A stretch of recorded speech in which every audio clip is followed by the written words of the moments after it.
Баршаңызға сәлем достар, менің каналыма қош келдіңіздер. Менің есімім Жазира. Бүгін мен сіздермен бананды панкейкінің рецептісімен бөлісемін. Ең алдымен бір дана банан қажет, оның үстіне бір дана жұмыртқамызды қосып, бананымызды ұсақ қылып езіп алатын боламыз.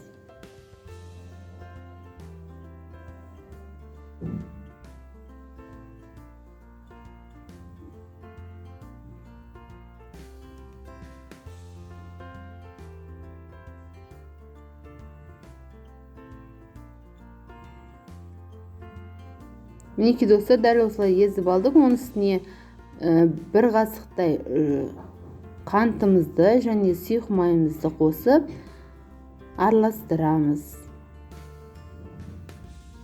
Шым-шым тұз саламыз және сүт құятын боламыз.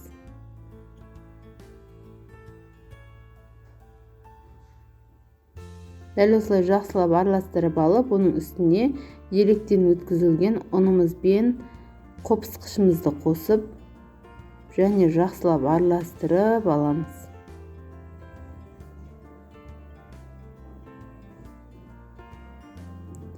Осы кезде пешімізді қыздырып қоямыз.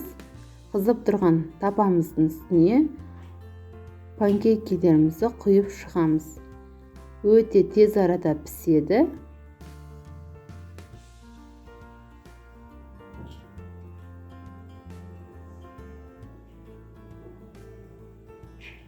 Мінекей дәл осылай қып-қызыл болып шығатын болады.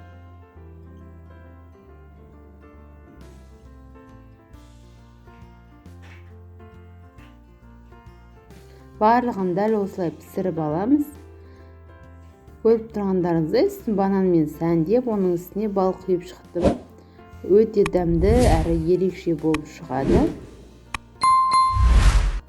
Мен сіздерге арасын көрсетейін, қалай піскенін. Мінекей көріп тұрғандарыңыздай өте жұмсақ әрі дәмді болып шығады. Сіздерге егер видео ұнаса, менің каналыма тіркеліп, лайк басып, пікір қалдырып кетіңіздер. Астарыңыз дәмді болсын.